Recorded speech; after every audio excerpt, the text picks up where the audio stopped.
Hi friends, you are very most welcome on Unique Study with Ajay। कैसे हो आप सब? बिल्कुल ठीक होंगे। तो देखो, हम यहाँ पर ओशिनोग्राफी पढ़ रहे हैं, समुद्र विज्ञान। ठीक है, और समुद्र विज्ञान में हम पढ़ेंगे चैप्टर 9। चैप्टर 9 कौन सा? चैप्टर 9 पढ़ेंगे हम, और सॉरी 10वां चैप्टर। चैप्टर 9 कल पढ़ लिया था अपन ने, चैप्टर 10वां ये। ठीक है, चैप्टर 10। और चैप्टर 10 में हम पढ़ेंगे वही यूपी पीसीएस की ओल्ड क्वेश्चन। ठीक है, यूपी पीसीएस के ओल्ड क्वेश्चन चैप्टर 10 में, जो हमारा समुद्र विज्ञान है उसका। ठीक है, बिना टाइम वेस्ट किए हम डायरेक्टली स्टार्ट करते हैं। Question number 17। क्वेश्चन नंबर 17 क्या है कि ब्रिटिश द्वीप समूह में सम जलवायु रहती है क्यों? ब्रिटिश द्वीप समूह में सम जलवायु रहती है,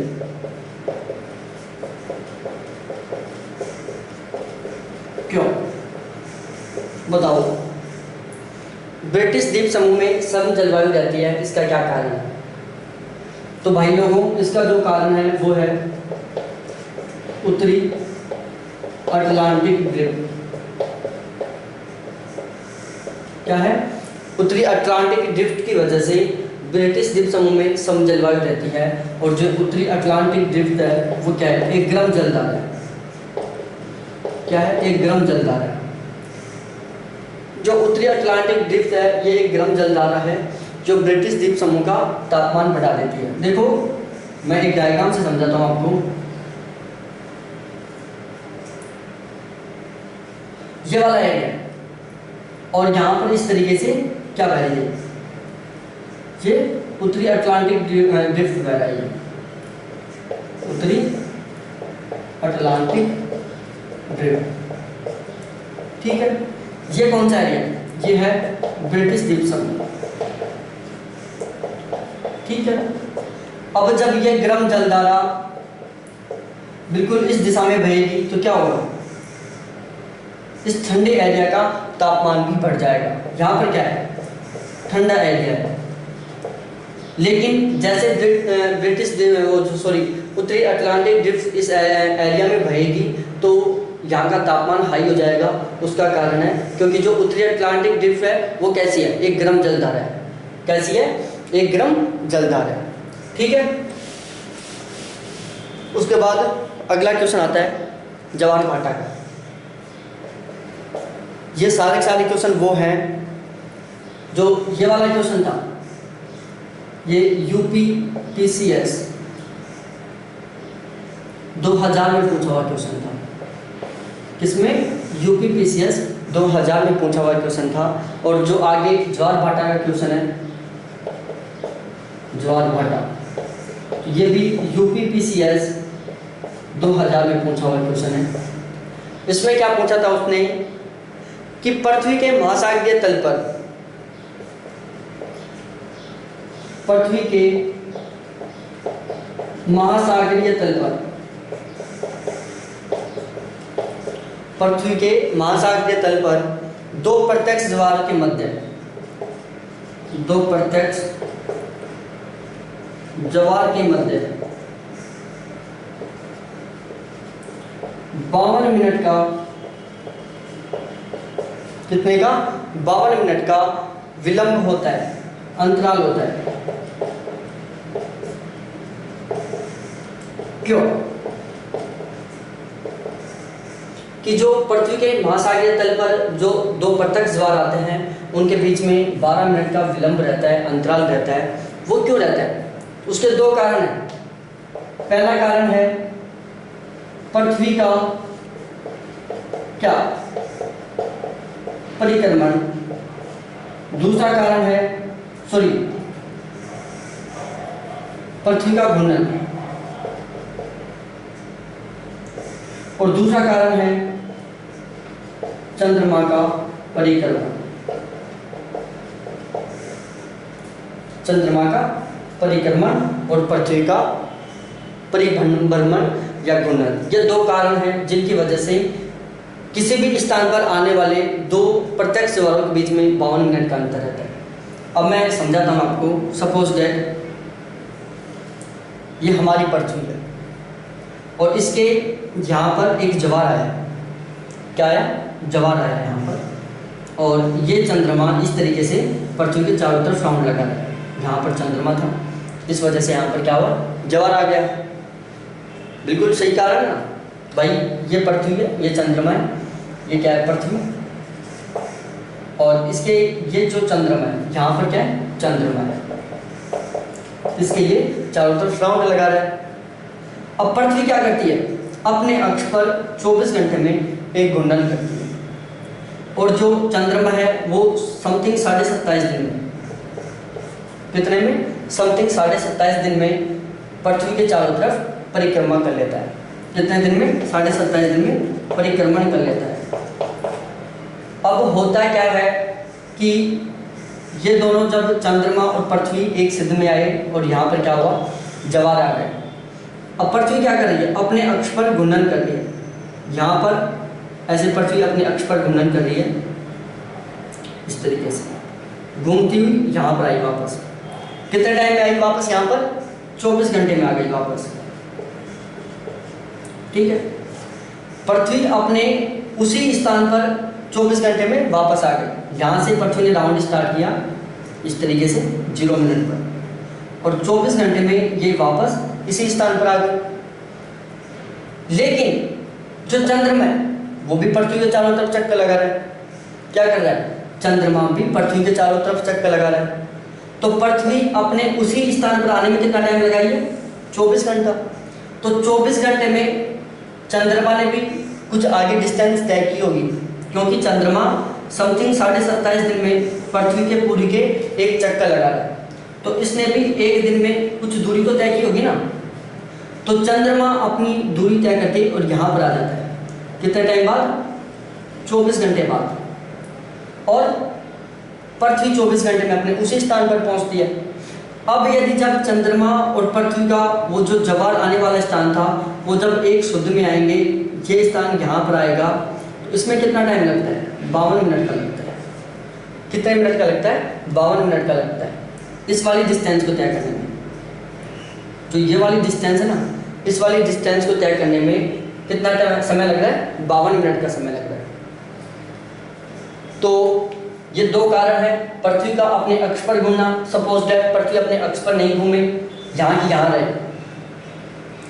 और चंद्रमा पृथ्वी के चारों तरफ चक्कर नहीं लगाए, बिल्कुल सेम स्थिति रहेगी। लेकिन क्या करती है? पृथ्वी 24 घंटे में अपने अक्ष पर चक्कर पूरा कर लेती है, यहाँ से यहाँ तक, यहाँ से इस तरीके से। तो जब पृथ्वी यहाँ से और अपना जो घूर्णन पूरा करती है 24 घंटे में वापस यहाँ पर आती है, तब तक चंद्रमा कुछ डिस्टेंस आगे चलकर और यहाँ पर आ जाता है। यहाँ से चंद्रमा 24 घंटे में कुछ डिस्टेंस तय करके यहाँ पर आ जाता है, और पृथ्वी को इसी स्थान पर आने में 52 मिनट का समय लगता है। पृथ्वी को ये वाली डिस्टेंस तय करने में 52 मिनट का समय लगता है। ठीक है, अब देखो यहाँ पर हम कंफ्यूज हो जाते हैं कि यार कभी क्या होता है, पेपर में टेंशन रहती है तो वहाँ हम कंफ्यूज हो जाते हैं। वहाँ क्या कर देते हैं? यहाँ पर परिभ्रमण कर दिया, यहाँ पर परिक्रमण कर दिया, क्योंकि जो घूर्णन है उसको परिभ्रमण भी बोलते हैं। क्या बोलते हैं? परिभ्रमण भी बोलते हैं। तो इसमें हम कंफ्यूज हो जाते हैं। तो ध्यान रखना, पृथ्वी में 3 शब्द हैं, घूर्णन में 3 शब्द हैं, चंद्रमा में 4 शब्द हैं, परिक्रमण में 5 शब्द हैं। लेकिन पृथ्वी 3 शब्द, घूर्णन में 3 शब्द, इस तरीके से ध्यान रखना। परिभ्रमण को भूल जाओ, क्योंकि घूर्णन को ही परिभ्रमण बोलते हैं। क्या बोलते हैं? घूर्णन को ही परिभ्रमण बोलते हैं। तो पृथ्वी में 3 शब्द हैं, घूर्णन में 3 शब्द हैं। इस तरीके से आप याद कर सकते हो। मैंने ये ट्रिक बनाई थी अपने याद करने के लिए, जो मैंने आपके साथ शेयर कर दी। ठीक है, उसके बाद नेक्स्ट क्वेश्चन है 19वां, शीत दीवार। शीत दीवार क्या है? सॉरी शीत दीवार कौन सी जलधारा को कहते हैं? बताओ कि शीत दीवार कौन सी जलधारा को कहते हैं? ये यूपीपीसीएस 1997 में आया हुआ क्वेश्चन है। कब आया था? यूपीपीसीएस 1997 में आया था कि शीत दीवार कौन सी जलधारा को कहते हैं, तो वो बोलते हैं गल्फ स्ट्रीम को। जो गल्फ स्ट्रीम जलधारा है उसको शीत दीवार कहते हैं। ये एक चौड़ी और गर्म जलधारा है। कैसी है? चौड़ी एवं गर्म जलधारा है। ठीक है, उसके बाद हम बात करते हैं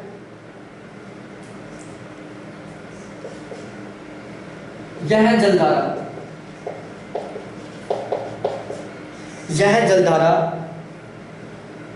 दाहिनी ओर सारगैसो सागर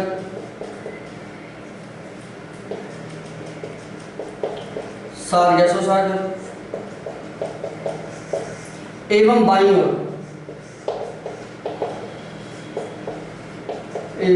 ओर शीत दीवार से अलग रहती है, को अलग करती है।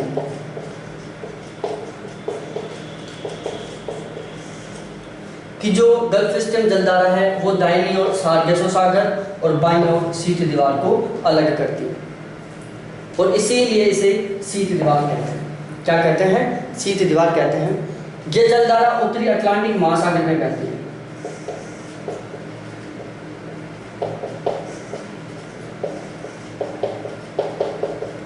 कहाँ पर बहती है? उत्तरी अटलांटिक महासागर में बहती है। ठीक है, तो ये एक क्वेश्चन था, इसके हमारे 3-4 पॉइंट क्लियर हो गए हैं। उसके बाद नेक्स्ट क्वेश्चन पर आओ, क्वेश्चन नंबर 20।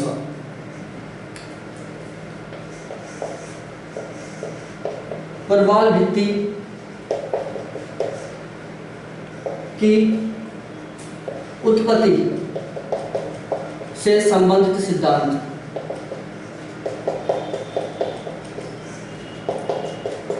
प्रवाल भित्ति की उत्पत्ति से संबंधित सिद्धांत। ये क्वेश्चन यूपीपीसीएस 1997 में आया हुआ। कब आया था? यूपीपीसीएस 1997 में आया था कि प्रवाल भित्ति की उत्पत्ति से संबंधित सिद्धांत। देखो, इसको कोरल रीफ भी बोलते हैं।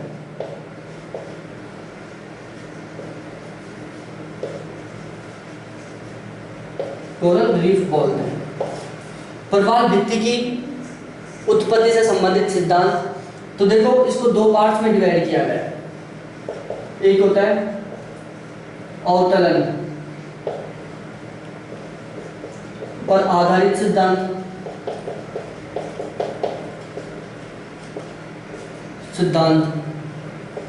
और दूसरा है स्थल सिद्धांत। स्थल पर आधारित सिद्धांत।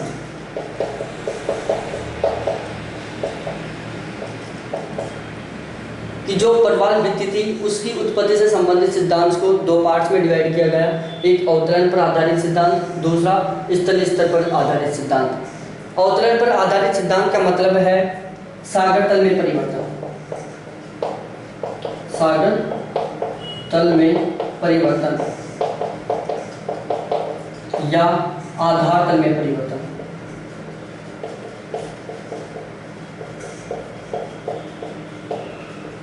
ठीक है, और दूसरी साइड हम बात करें स्थल सिद्धांत। इसमें है आधार तल में कोई परिवर्तन नहीं। मतलब आधार तल में कोई परिवर्तन नहीं। अब इसमें आता है डार्विन का अवतरण सिद्धांत।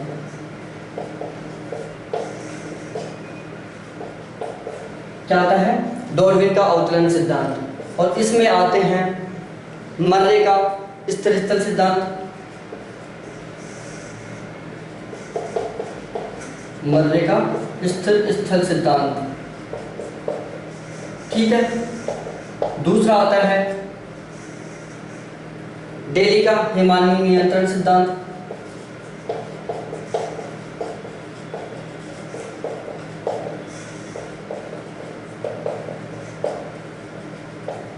तीसरा आता है आगासीज की संकल्पना। ये आते हैं, ये तीन है जो स्थल सिद्धांत पर आधारित है, और ये तीन है जो अवतरण पर आधारित सिद्धांत से संबंधित है।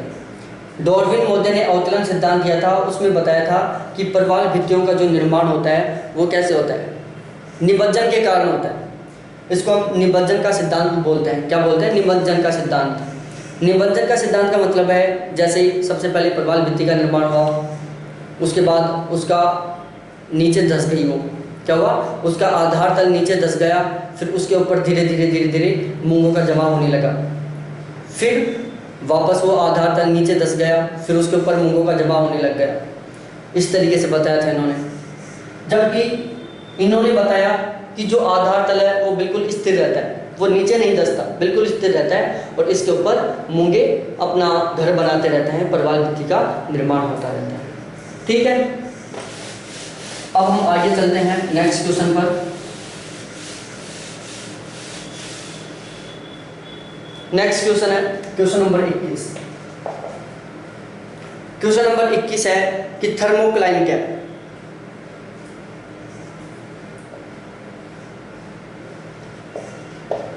थर्मोक्लाइन क्या है? नेक्स्ट क्वेश्चन है कि थर्मोक्लाइन क्या है, बताओ। ये क्वेश्चन यूपीपीसीएस 2011 में आया है। कब आया हुआ है? 2011 में आया हुआ है क्वेश्चन कि थर्मोक्लाइन क्या है।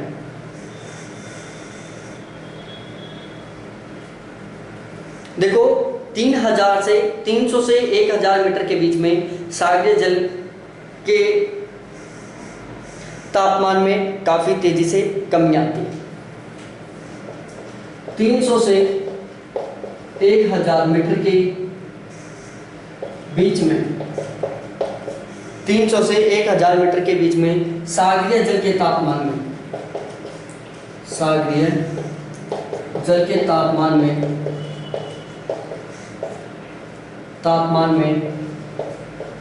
काफी तेजी से कमी आती है।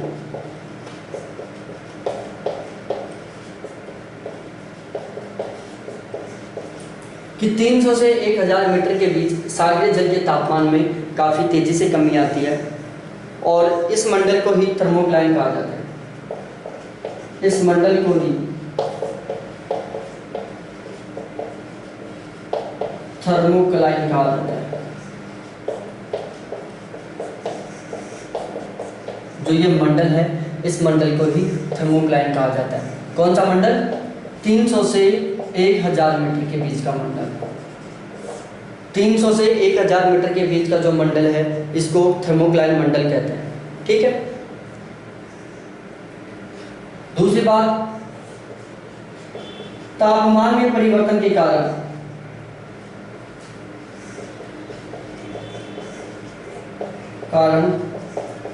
घनत्व में भी परिवर्तन आ जाता है।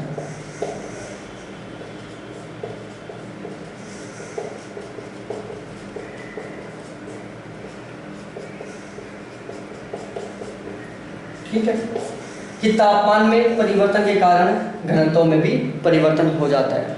ये सारा ध्यान रखना है, क्योंकि ये क्वेश्चन पेपर में पूछ सकता है और पूछा हुआ रहता है। ये सारे क्वेश्चन पूछे हुए हैं और यहीं से क्वेश्चन बनता है। ये क्वेश्चन पहले पूछ लिया, अब पूछ ले 300 से 1000 मीटर के बीच में। दूसरे तरीके से क्वेश्चन पूछ ले कि सागरीय जल के तापमान में विभिन्नता को क्या कहता है, सागरीय जल के तापमान के में परिवर्तन को क्या कहता है। सागरीय जल के तापमान में परिवर्तन तन को थर्मोक्लाइन कहते हैं। क्या कहते हैं? थर्मोक्लाइन कहते हैं। सागरीय जल में तापमान में परिवर्तन को। सागरीय जल के तापमान में परिवर्तन को थर्मोक्लाइज कहते हैं। ठीक है, ये बिल्कुल क्लियर हो गया आपका। 5-7 क्वेश्चन तैयार हो गए यहाँ से। देखो ये जो मैं बता रहा हूँ ये आपको वैसे बुकों में नहीं मिलेगा पढ़ने के लिए, क्योंकि जो एग्जामिनर है वो बहुत ही डिफिकल्ट तरीके से क्वेश्चन पुट अप करता है, और इनका हमें कैसे पता चलता है, जब हम क्वेश्चन सॉल्व करते हैं। ठीक है, उसके बाद नेक्स्ट क्वेश्चन है 22वां क्वेश्चन है कि प्रकाश मंडल की सीमा निर्धारित होती है।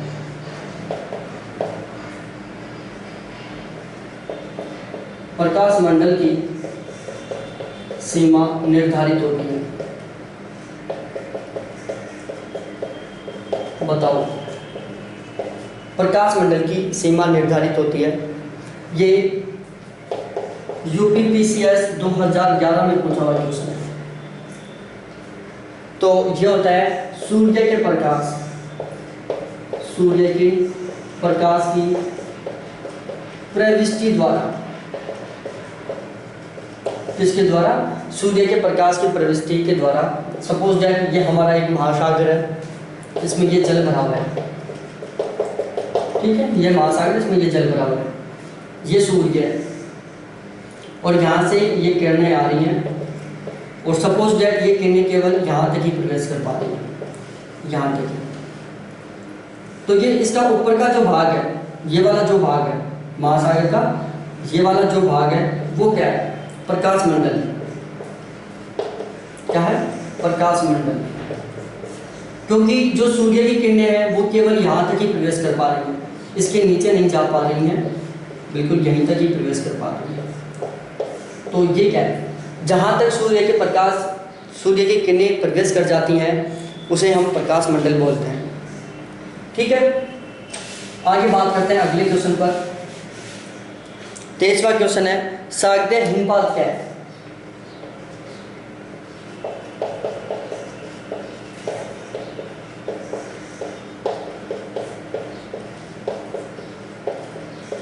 सागरीय हिमपात क्या है, वो है महासागरीय नितल पर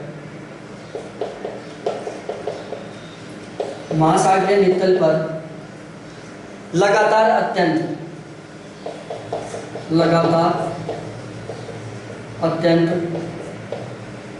छोटे अवसादों का गिरना, छोटे महासागरीय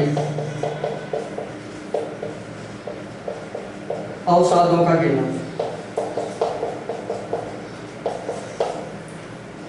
सागरीय हिमपात क्या है कि महासागरीय नितल पर लगातार अत्यंत छोटे महासागरीय अवसादों का गिरना, सागरीय अवसादों का गिरना।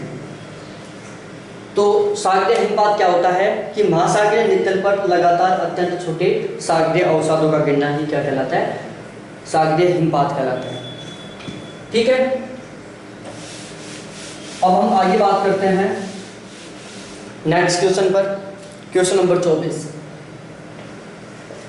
क्वेश्चन 24वां क्या है हमारा कि महासागरीय तापमान के वितरण को प्रभावित करने वाले कारक।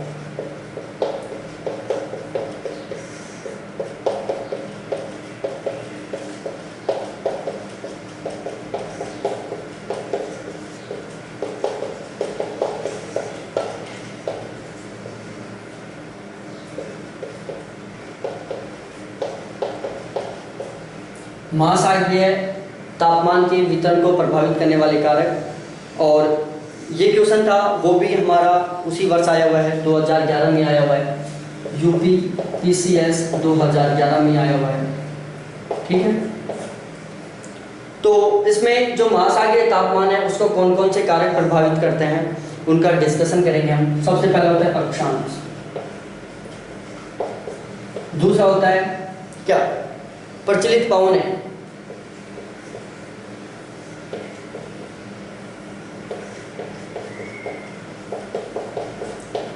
क्या है, प्रचलित पवन। तीसरा क्या है, तीसरा है महासागरीय धाराएं,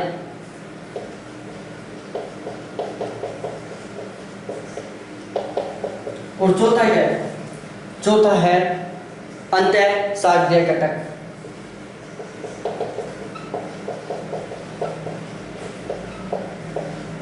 ये चारों कारक हैं जो महासागरीय तापमान के वितरण को प्रभावित करते हैं। मैं समझाता हूँ कैसे। ये क्या है, एक महासागर है, इसमें ये पानी भरा हुआ है, महासागर है, ठीक है। इसमें यहाँ पर क्या है, जो ये वाला एरिया है, यहाँ पर क्या है 0 डिग्री है, विषुवत रेखा है, यहाँ पर 90 डिग्री है, यहाँ पर 90 डिग्री, ठीक है। ये अक्षांश का विस्तार है, इस तरीके से सपोज दैट ऐसे मानो, ठीक है। इस तरीके से ये अक्षांश है, यहाँ पर 23.5 डिग्री है और यहाँ पर 23.5 डिग्री है, ठीक है। जहाँ पर ये सूर्य है, ये इस तरीके से सूर्य की किरणें आ रही है, ठीक है। यहाँ इस तरीके से सूर्य की किरणें आ रही है, यहाँ पर क्या हो रहा है, सूर्य की किरणें बिल्कुल लंबवत पड़ रही हैं, तो यहाँ पर क्या हो रहा है, तापमान अधिक है, ठीक है। धीरे धीरे हम अक्षांशों की ओर बढ़े, क्या हुआ, महासागरीय तापमान में गिरावट, महासागरीय तापमान में गिरावट, क्या आई, महासागरीय तापमान में गिरावट आई, बिल्कुल ये कंडीशन इस साइड हुई, महासागरीय तापमान में गिरावट।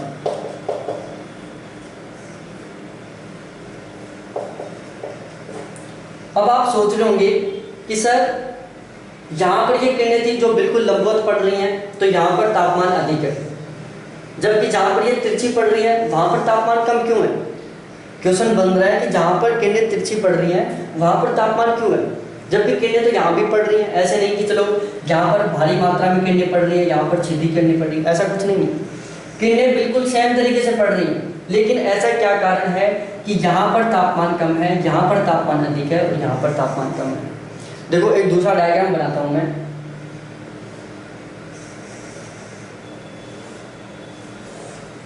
ये कोई धरातल लिया, ये हमने कोई बैटरी ली, इससे ये 4 किरणें हैं, ठीक है। क्या हुई, ये 4 किरणें हैं। दूसरा हमने ये डायग्राम बनाया, ठीक है, और इसको जो बैटरी थी उसको हमने यहां पर रखा। क्या ये बैटरी है, बिल्कुल सूर्य भी मान सकते हो आप इसको, ठीक है। इसको भी आप बैटरी मान लो या सूर्य मान लो, कुछ भी मान लो। अब यहाँ पर वो 4 किरणों को आप तिरछी ऐसे गिराओ,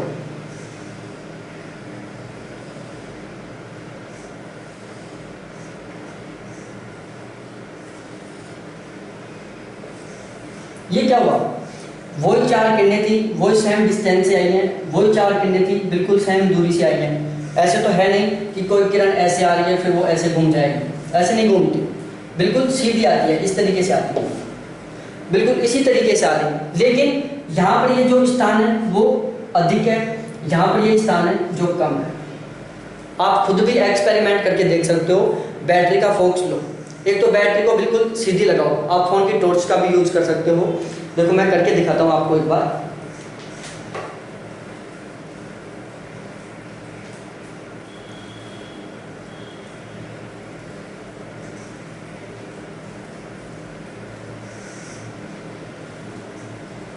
मैं एक बार आपको करके दिखा देता हूँ। ये यहाँ पर केवल इसी से एरिया में पड़ रही है, ठीक है, बिल्कुल लंबवत है, ये लंबवत है, ये इसी से एरिया में पड़ रहा है। अब इसको मैं ऐसे तिरछा कर दूं, ऐसे तिरछा तिरछा किया, यहाँ तक जा रहा है, जा रहा है ना यहाँ तक। यही कारण है, बिल्कुल यही कारण है। देखो यहाँ से देख लो आप, यहाँ पर सूरज का प्रकाश अधिक है, धीरे धीरे कम होता जा रहा है, होता जा रहा है ना कम धीरे धीरे, यही कारण है इसका। उसके बाद प्रचलित पवने की महासागर के ऊपर कैसी पवने प्रभावित हो रही हैं। गर्म पवने बह रही हैं, तापमान बढ़ा देती हैं, ठंडे पवने बह रही हैं, तापमान गिरा देती हैं। महासागरीय धाराएं, गर्म जलधाराएं बह रही हैं, तापमान बढ़ा देती हैं, ठंडी जलधाराएं बह रही हैं, तापमान गिरा देती हैं। अंतःसागरीय कटक, बीच में कोई स्थलीय भाग है, तो जो सागरीय भाग है वो धीरे धीरे गर्म होता है, धीरे धीरे ठंडा होता है, जबकि जो स्थलीय भाग है वो तुरंत गर्म होता है, तुरंत ठंडा होता है, तो उसका भी इसके ऊपर प्रभाव पड़ता है। ठीक है, यहाँ तक आपको अच्छी तरीके से समझ में आ गया होगा। समझने का था नहीं कुछ भी वैसे। एक क्वेश्चन और ले लेता हूँ, 25वां क्वेश्चन। 25वां क्वेश्चन लिया, उच्चावत से संबंधित सही क्रम निम्न प्रकार है। उच्चावत से संबंधित सही क्रम निम्न प्रकार है। ठीक है, सबसे पहले हम लेते हैं महाद्वीपीय मग्न तट, उसके बाद लेते हैं महाद्वीपीय मग्न ढाल, उसके बाद लेते हैं महाद्वीपीय उठाव और उसके बाद लेते हैं गहन सागरीय मैदान। ठीक है, ये मैं वैसे समझा चुका हूँ, बिल्कुल डिटेल से अलग अलग टॉपिक लेके पढ़ा चुका हूँ मैं, आप वहाँ पर जरूर देखें। ठीक है,